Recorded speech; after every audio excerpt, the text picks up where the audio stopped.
Coach Bucy, I know we know you as the Bison basketball coach, men's basketball coach here for many, many years, but you were a great baseball player before you came to Harding. Tell me about your baseball playing days. In 1952, a 21-year-old Jess Bucy was in the Tigers organization.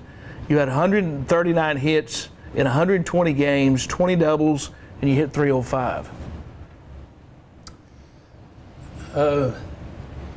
I signed in 51 with the Tigers. There's a story in that. I always wanted to go to the Cardinals. I had opportunities to sign with half of the Major League Baseball teams. Back at that time, there were only 16 Major League teams. They didn't have agents and free agency and stuff like that. So there's a story in why I did not sign with the Cardinals, and I've always regretted that. But taking it as it happened, Detroit got in the picture probably 2 weeks before I signed. I had already worked out with the New York Giants Farm Club in Oklahoma, and I went to Cincinnati and worked out with the Reds. Well, I took fielding practice at the same time they were hitting. But at any rate, I went to Cincinnati and did that. And I had to come back on a Saturday, and just before that time, the Detroit had made me an offer. They made me a nice bonus offer for that time. And I promised him that I would let him know the Monday after I got back from Cincinnati. The Cardinals had been on me since I was a junior in high school. In fact, I still have a Christmas greeting from them that year, the Christmas following that summer. And so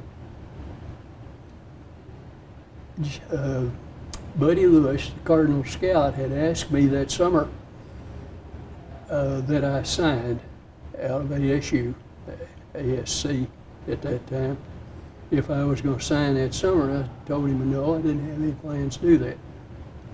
But my wife and I wanted to get married. We'll talk about God's providence. She moved in next door to me following my graduation from high school that summer. And so 3 years later, we wanted to get married. Teams were talking bonus to me.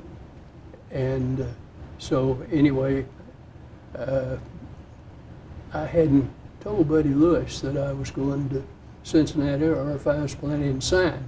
I thought, I'll go, I'll come back. Still had no intention of signing with Detroit. And I will call Buddy Lewis, and he's going to meet their offer or get close or something, and I'll live my childhood dream. Didn't happen that way.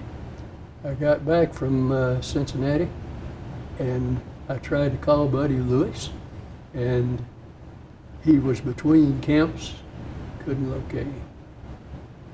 I made several stupid decisions during that time, and one of them was not telling him beforehand, and then I couldn't get him, and then since I had told the Detroit scout that I'd let him know, I signed with them.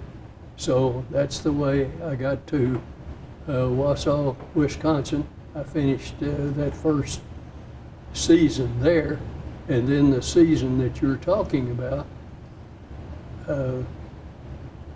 was a good year for me, even with the stats that I finally finished with. It was still a good year.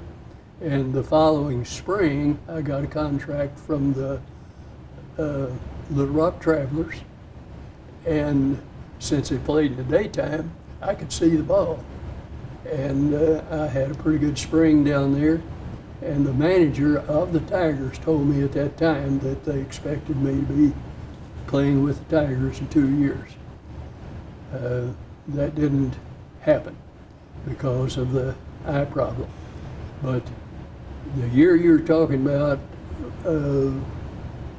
just under 200 at-bats near the mid part of the season, I was hitting 369.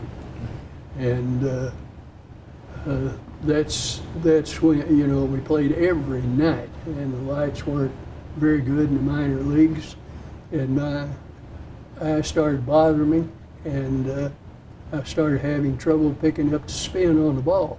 And you know about baseball enough to know that if it's spinning this way, or if it's spinning this way or this way, it does different things, and you've got to be able to pick that up.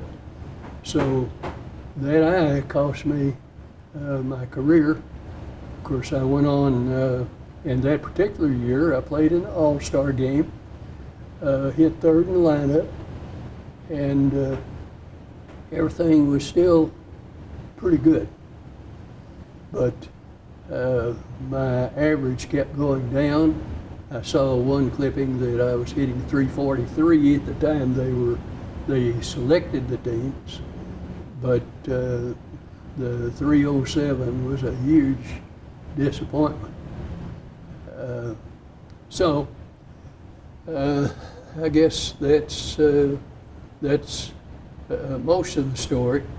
That next year, I thought I had a Travelers team made, and they sent me to Durham, and Durham had good lights. The rest of the teams in the league had poor lights, surprisingly. I went to Jackson, Mississippi, and they played at the fairgrounds. And boy, I mean, that's our home field, you know. So anyway, I guess that's enough of the baseball stuff, unless you want more. And after baseball, you went into coaching. What eventually brought you to Harding? Well, of course, it was my high school teams. Mm-hmm. But here's more that Sue, my wife, and I thought, Lord's hand has to be in this, because after that next year, that year in Durham and in Jackson, my stats weren't all that good. I don't even know what they were. But then the following year, and I had decided that no way you make the major leagues if you can't see.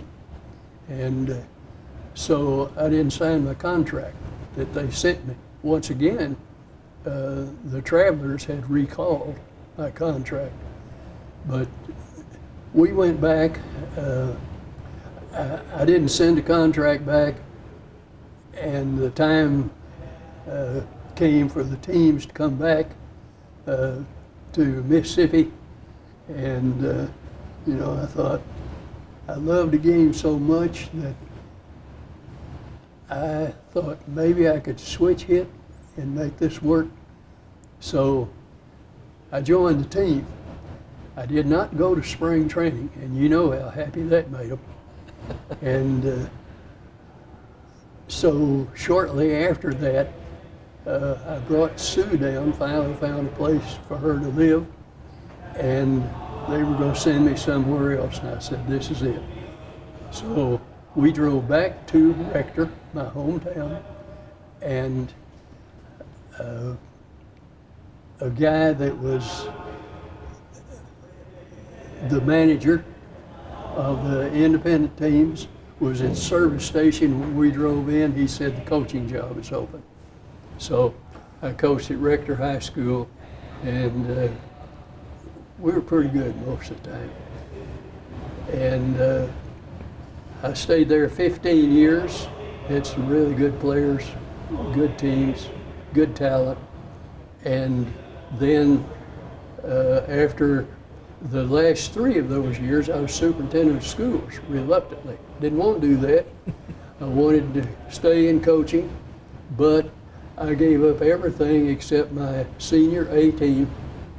And after 3 years of that, I decided to go on in administration because you make more money and I could take care of my family better and all those things.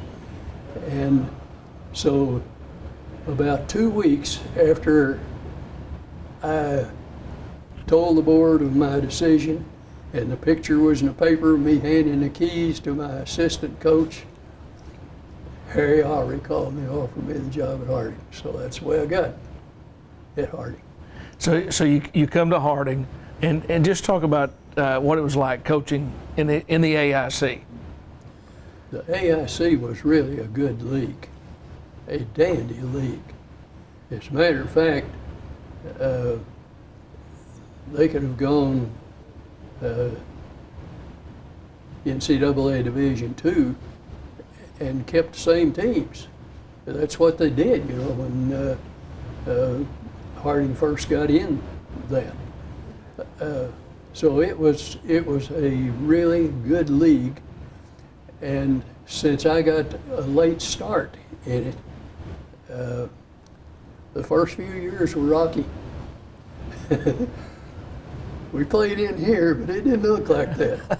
And a combination of me not knowing what to do and being a poor recruiter and Harding's high academic standards and a gym, one lady from a large school in Indiana had come down here with her son that I offered a scholarship. And as we walked back across the street, she said, "That gym turns him off." And I thought, ma'am, it turns me off too. But that's where we play. And so those first few years were an embarrassment almost to me.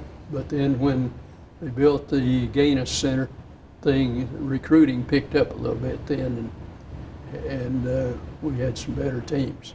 What was it like traveling back in those days when you first came to Harding? What were the road trips like? Well, that depends on whether we won the game or not coming back. Yeah, it was, of course, we rode on a bus. I can't complain about that. Others had to do the same things that we did. I'll tell you one that's really memorable.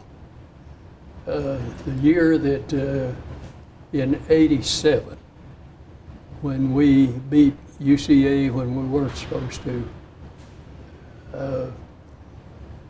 when we went to, see, that wasn't the district finals, that's just semifinals.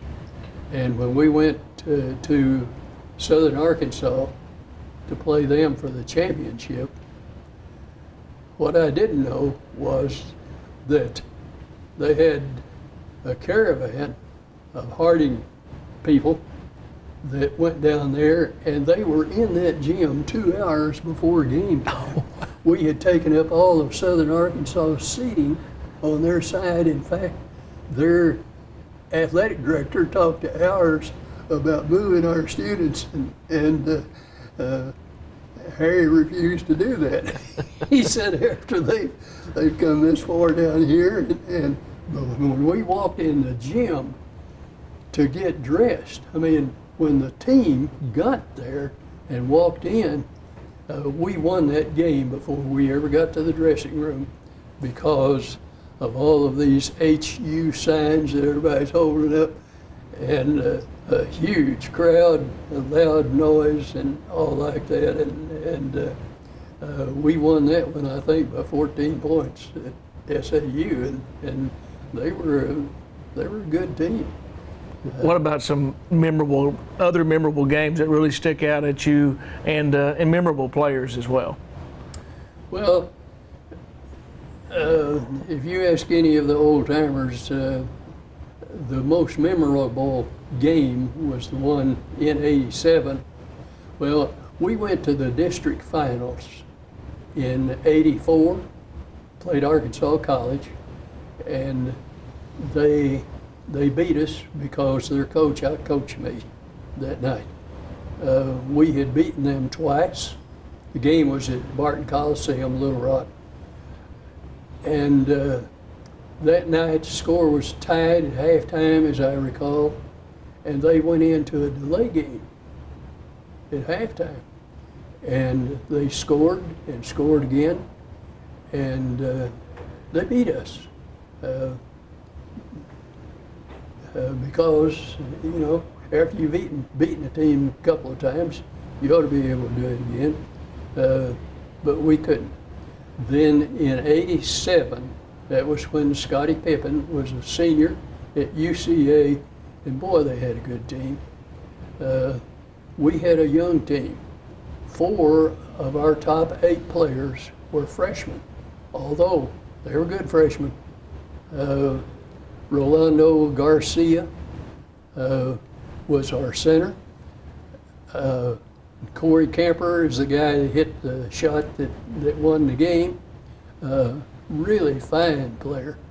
And David James was another one that was a good player, and Curtis Washington was the 4th one. So we played them earlier in the year, and you talk about getting thrashed. One of the worst defeats I ever had with a team. They beat us 30 points. And so we met them in the semifinals of the district. They had a 19-1 record against AIC teams. They were nationally ranked, but by that time we were pretty good. Those young guys had learned to play, and the paper predicted, and I've got a clipping about this. They said it's going to be a high-scoring game because both those teams are averaging in the 80s, and I didn't remember that. I don't know if that's right or not. But anyway, that was said. I remember the halftime score, or I think I do. It was 53-50. Wow. So it was a high-scoring game. I had, since they had beaten us the way they had, and Scottie Pippen was, you know, he's out of sight as a player. Great, great player. And we needed to do something to hold him down a little bit. So we had worked some on a point zone, and I'm not going to describe that, but except to say that we pretty well had 2 guys on him all the time. Their other players hit their first 6 shots of the game, and they wore us out. And before long, we were down 14 in the first half, and I at least was smart enough to know that wasn't going to work.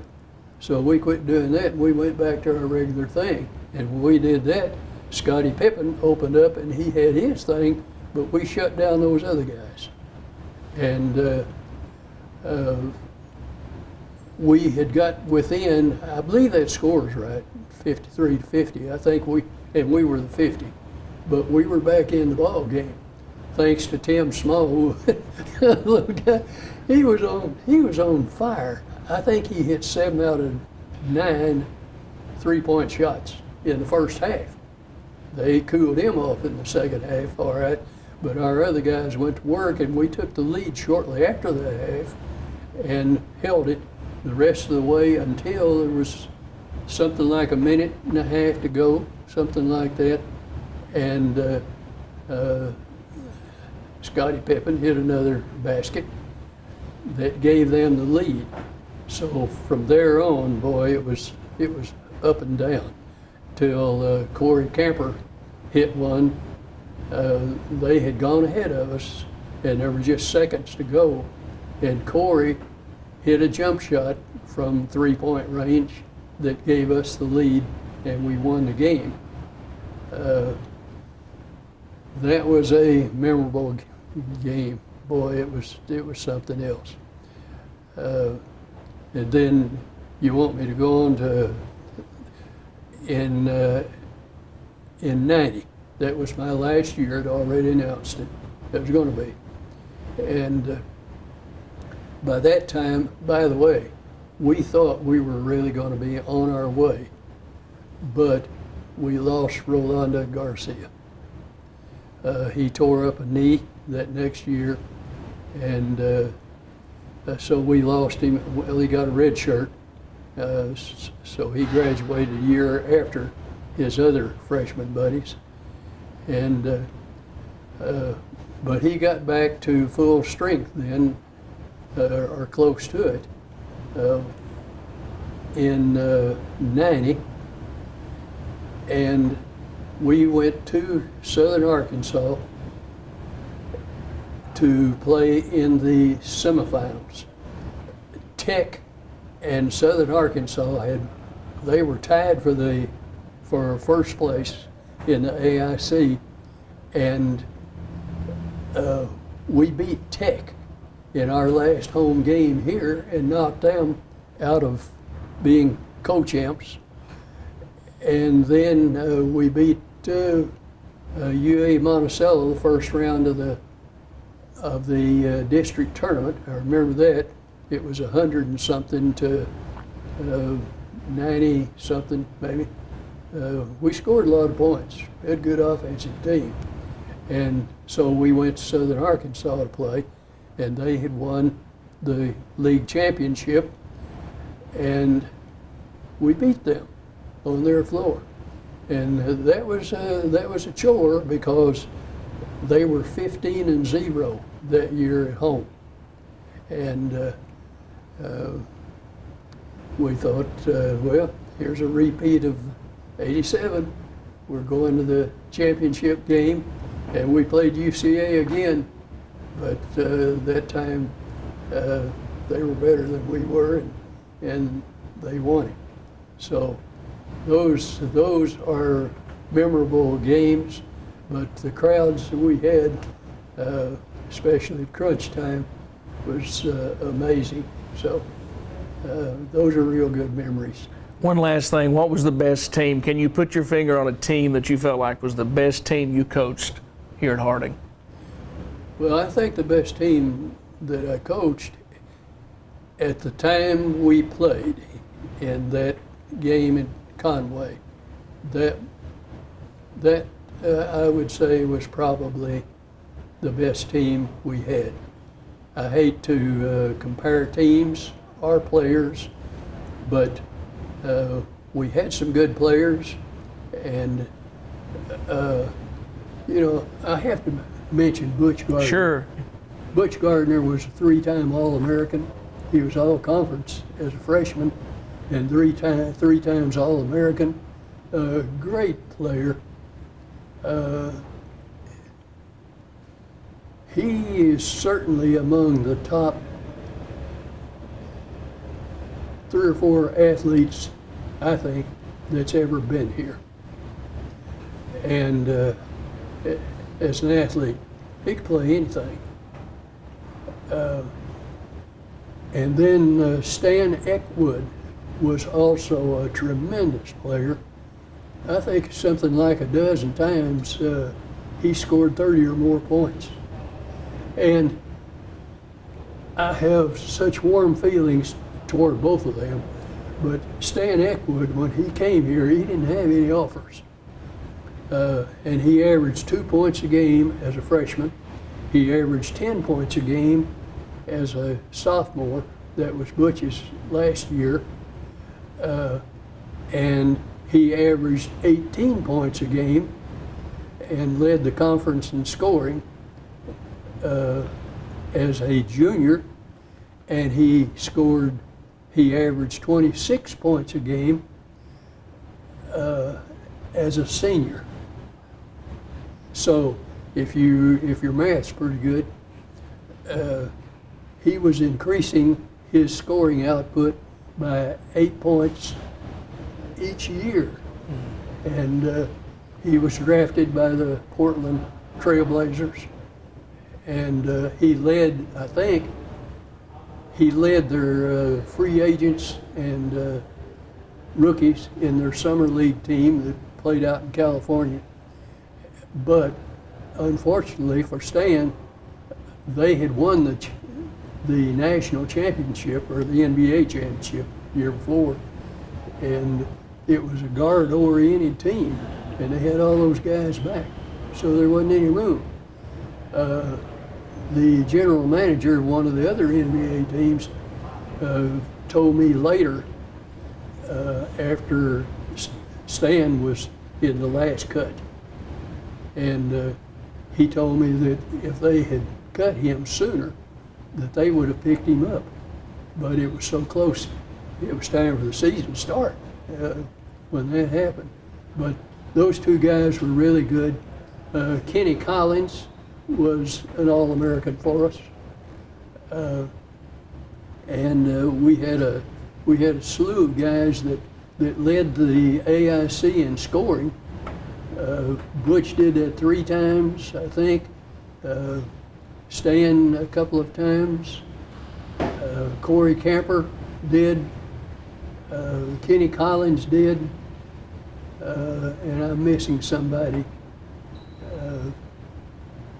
But those guys led the league in scorings, but we just didn't have enough other really good players to go with them to do as well as we wanted to do. Alan Gibbons did also, good player. So those, they're among our best players. Hubie Smith didn't have that many points, but he was an academic All-American, and Tim Flatt was also. So those are the guys that had some kind of recognition like that that were good for us.